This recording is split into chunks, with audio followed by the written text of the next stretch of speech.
We're back, folks, here on the Michigan Insider on Sports Talk 1050, WTKA, online at WTKA.com. Well, we mentioned that the Diamond teams in Maize and Blue did the fans, alums, their program, the university, did them all proud last year with how they performed. For the Michigan baseball team, it was in the Big Ten tournament. Went 2-2, fell in the semis, and joining us as he does every week to talk Michigan baseball and to put a bow on the season is Michigan baseball coach Eric Bakich. All of our guests from State Street are brought to you by Dexter Builders. Dexter Builders specializes in providing complete home improvement services from initial design through construction to final walkthroughs and inspections. They can handle the whole job or any part of the job. They are Dexter Builders. Well, Coach Bakich, good morning. How are you? Good morning, Sam. Doing good. How are you? I'm doing great. Glad that you could join us and kind of reflect, look back on the season, and then we'll even take some time to look ahead as well. But let's talk about what happened last week, Big Ten tournament, and you guys playing the late game. So you got to say it was an undertaking for us to stay up and watch you late at night, Coach, but we did in that very first game. A thrilling reason to stay up and watch with a big blast from Travis Mazies.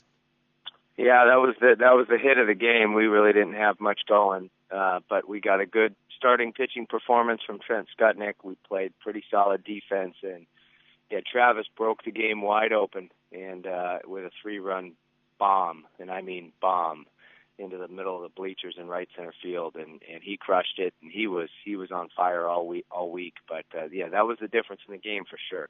Yeah, no doubt, Coach, and I kind of felt like leading up to that you guys had outplayed Minnesota. It just didn't show up on the scoreboard. So I kind of felt like it was poetic justice for it finally, something good at the plate to finally happen and get some runs across. Because I just, like you just mentioned, Trent, what a great outing by him. And then James Burke came on to earn the win in relief. Yeah, and we had a lot of good positive contributions there, and when you're making a stretch run for the postseason, it's about timely hits, and that certainly couldn't have been any more timely than that one. Right. All right. So then you go on to face Indiana, and Ira and I talked about this before the game. Indiana is an outstanding baseball team, as evidenced by their record, and they showed it in that game as they came out on top 5-0. Yeah, they've kind of set the bar here the last couple of years for what I think Big Ten teams aspire to be, and certainly what the goal is for our program. We're not just content and happy just competing, in the Big Ten. We want to win Big Ten championships, and then we want to be able to host regionals and super regionals and be a national seed, and that's what they are. They're the number 4 national seed, so they're going to host all the way through to the College World Series if they keep playing well. But yeah, they're the best team in the league, and they're one of the top 5 or 10 teams in the nation. And so I think that kind of gives our guys an idea of what it's supposed to look like, and that's kind of what we're shooting for. But the story of the night in that game was Brett Adcock. Yeah, it was. He no hit them I don't know if he had a no hitter going, but it seemed he had.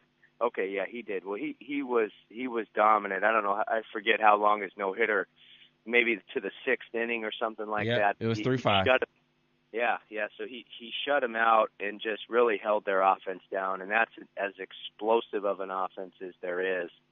And for him to keep them at bay was a big step forward for a freshman and kind of a glimpse into the future for a star that we have in Brett Adcock. Yeah, no doubt, Coach. As a matter of fact, both pitchers, Brett and Indiana's Christian Morris, had no hitters through 5 in that game. So it was a toe-to-toe battle on the mound, and you got to give the young freshman credit for being right there. But as you just said, Indiana right now, they're the standard bearer in the Big Ten and what everyone else is reaching for. But Coach, your journey didn't end there. So you go down 5-0 to Indiana, and your guys dust themselves off, get off the mat, and you come out, you get another strong pitching performance in a 7-1 victory over Iowa.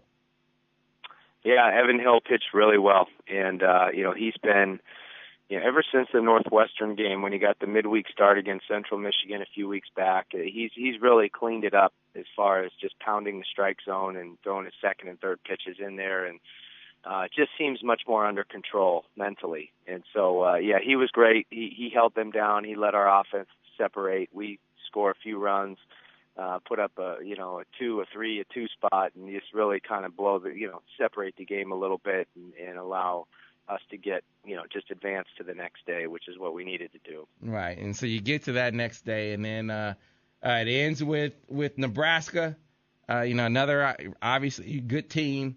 And Nebraska sends you home 6. I think the score was 6-1 in that contest. Yeah, it was a tight game. It was a 0-0 game going into the middle of the game there in the 5th and 6th innings. And Keith Lehman, and that was the storyline for us as well. Another freshman who's had a couple of back-to-back quality starts now. And again, like Brett Adcock, he's not scared. He's tough. He throws 4 pitches for strikes. He pounds the strike zone, lets the defense work, and he held them down. And that's another good hitting team. They're not maybe as explosive with the long ball like Indiana is, but they all hit 1-9. And he did a really good job keeping them down. And then, we had a little bit of a meltdown there, and I think it was the 6th inning or whatever, with a bunch of walks and hit by pitches with the bases loaded, which, that's never a recipe for any success. Right.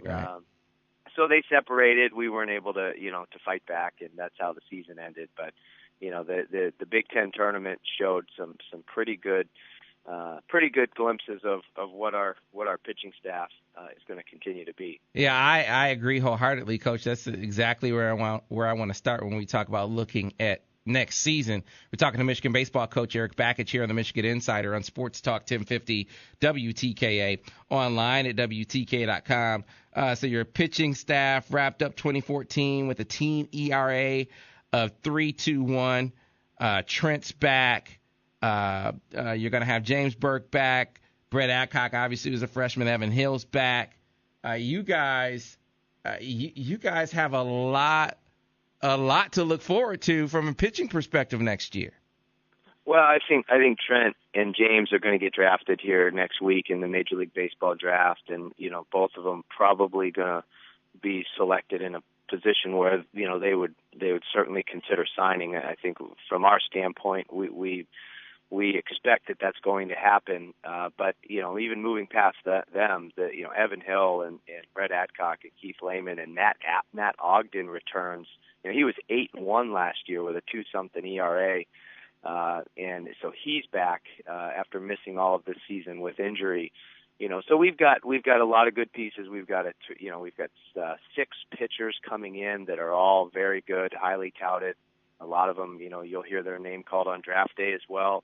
And you're right. That's all we're focused on right now is Team 149 and taking some massive steps forward. We've been climbing that mountain these last couple of years, taking a few steps, getting back to where Michigan baseball needs to be. But now it's all about a good year for Michigan is nothing short of winning the Big Ten and advancing to the real postseason, not the conference tournament, but competing for a national championship. All right, and you talked about growth all year long, and you really saw it in the pitching staff, and obviously down the stretch they got a lot stronger. The performance in your lineup kind of evolved as well to get more timely hits. Kind of talk about what you have coming back from that perspective. As you mentioned to start this, Travis, he finished out the season really strong. He made the all-tournament team in the Big Ten tournament. Yeah, there's no question Travis will be, one of our leaders next year, and in a more vocal leadership role as well. As a freshman and a sophomore, probably a little bit tough for a guy to speak up all the time. But I think now for him, the evolution with him will really be to take that leadership role where he's the one that's talking in the locker room, and he's one of our toughest kids. And with him and Jackson Glines and Jacob Cronenworth and there's a lot of young kids that got a lot of very good experience this year. The freshmen on our team, Jackson Lamb and John Slater and Harrison Wenson and Ramsey Romano and so on and so on and so on. That all of Carmen Benedetti, all of that, those at bats and all of that experience, even though it may not statistically have shown up in the box score, that is going to pay dividends for those guys as they have another year of strength and another year of conditioning and another year of being a college baseball player. So I feel really good about where our offense. Obviously, that was our Achilles heel this year. Mm-hmm. You know, we hit 304 in the 30 games we won and hit 202 in the 29 games we lost. So we pitched and played defense pretty consistently, win or lose all season. But when we got beat, it's because we didn't get it done offensively, and we're going to make sure that that's not the case anymore. You mentioned that you have some real pieces coming in your incoming freshman class, assuming they don't go to Major League Baseball. What about on the hitting side of things? What do you have coming in that regard? Well, we've got a kid on campus today, a California junior college player, and another one that just committed last week. So we are, we've identified some needs, and we are making sure that that gets addressed. And we feel good about like I mentioned, the kids coming back that are going to have another year of strength and conditioning. But we'll have 5 position players coming in, a couple of outfielders, a middle infielder, and a catcher. That are all gonna fight for some playing time. It's tough always. No matter how good you are as a freshman, it's always a transitional year. It's tough, But some guys do a pretty good job, as we saw this year. But I like the offense from the standpoint that the strength and conditioning program is really going to be ramped up to make sure that we're a very physical team, and the bat speed that we have is as explosive as it possibly can be. So that we're a team that we did a decent job of hitting some doubles, but that need the batting average and hitting the ball even harder and making more things happen on the bases. That just needs to take care of itself with these kids coming in more physical and stronger and more explosive with their bodies. Gotcha. Well, Coach, that kind of is a nice segue. You talk about looking at talent and whatnot. It's a nice segue into your summer baseball camps. I'm actually going to get my my nephew up here from Maryland to attend one of those camp sessions. Kind of take the listeners through what you have going on this summer and how kids can get signed up for a Michigan baseball camp. Well, thanks for plugging that. Camps to me are an opportunity to really, for a high school kid, to showcase your ability and to compete at a collegiate level, in front of college coaches. And the way my perspective on camps is, we have one youth camp, one little kids camp, ages 6 to 12, and that's coming up here in a couple weeks, which is June 17th and 18th. And that one's it's all about teaching them how to play, very instruction based, having a lot of fun, and that's a great opportunity to build our fan base. And then we have a June 16th showcase camp on our field, as well as a few more camps, an overnight camp and another showcase camp later in June and August. And those are designed specifically so that kids have the opportunity, like I said, to showcase their ability, but they also have the opportunity to get recruited. And we recruit very heavily from our camps. We're always looking for that elite player to come out of the camps that we have.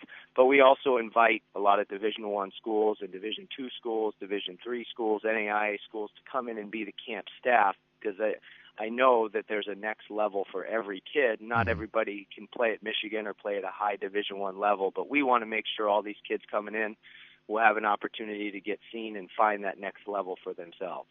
Outstanding stuff, Coach. And you can find more information on the Michigan baseball camp over at mgoblue.com. Again, mgoblue.com, and you can find it on their camp page there. Well, Coach, man, outstanding way to grow a team this year. I know you said your ultimate goal is the big tournament, and we could see another step in that direction this year. So thanks for indulging us every morning and spending so much time with us this year. Well, no, I appreciate you guys. I appreciate the support of Michigan athletics and our baseball program. And, yeah, I can assure you guys and all the listeners that the baseball team is going to take a giant step forward. And when we're talking next year, we're still going to be talking about how we're playing it this week, next week, and continuing forward. And that's going to be the standard from here on out. Gotcha. All right, Coach B, thanks a lot. I appreciate your time. All right. Thanks, Sam. Thanks, Ira. All right, that's Michigan baseball coach Eric Bakich. Coach Bakich and Coach Hutchins, they join us each and every week throughout the seasons. All of our great baseball and softball coverage at the University of Michigan is brought to you by Advantage Sports. Want to take your game to new heights? Advantage Sports on Stadium Boulevard in Ann Arbor is the place to catch the advantage for all things baseball and softball. Advantage Sports carries all the top brands, including Wilson, Demarini, Easton, Rawlings, and Mizuno, offering everything needed to outfit any serious ball player with indoor batting cages and professional instruction, glove and equipment repair by GP Sports Services, and physical training by Advantage Strength and Conditioning. Everything you need to fine-tune your game is under one roof, so catch the advantage at Advantage Sports on Stadium Boulevard in Ann Arbor. Visit catchtheadvantage.com or call 734-369-4944. It is 7:44 now on a Thursday morning. Recruiting roundup on the other side. You have those recruiting questions. Now's the time to get them in. 734-998-1050. You can tweet us at Michigan Insider. You can tweet me directly at SamWeb77. And email us at studio@WTKA.com. Recruiting roundup when we return here on the Michigan Insider on Sports Talk 1050 WTKA, the official voice of University of Michigan Sports.